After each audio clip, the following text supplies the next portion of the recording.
sont adressées pour protéger les non-fumeurs. Parce qu'on vous a présenté les statistiques tout à l'heure.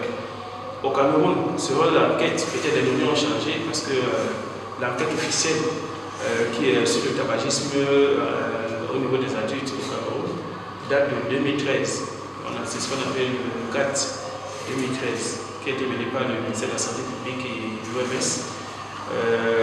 Vous voyez que dans cette étude, les résultats de cette étude nous renseignent clairement qu'au Cameroun, en 2013, c'était 1 100 000 fumeurs.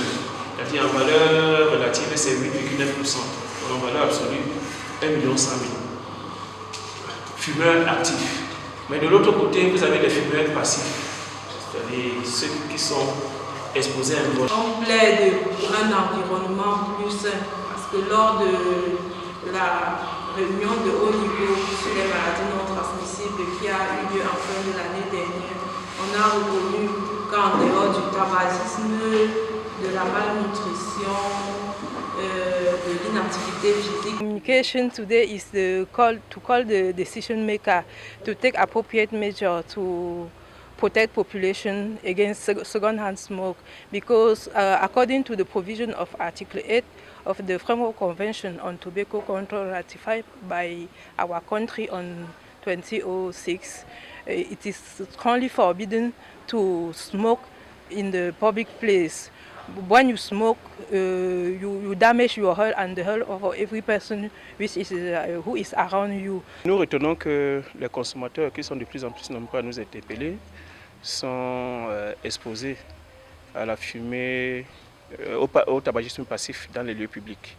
Suite à cette interpellation des consommateurs, nous avons donc engagé une campagne de sensibilisation et de plaidoyer en vue de l'adoption des mesures de protection des non-consommateurs dans les lieux publics.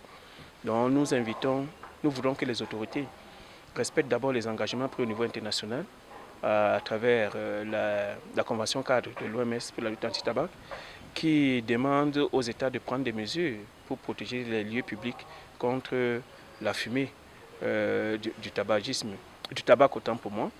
Et nous voulons également que les collectivités territoriales décentralisées, qui ont un rôle majeur à jouer en matière de promotion de la santé publique, qu'elles puissent véritablement prendre leurs responsabilités, faire en sorte que les espaces publics qui sont situés dans leur circonscription puissent être vraiment des milieux sains et des milieux inclusifs en même temps.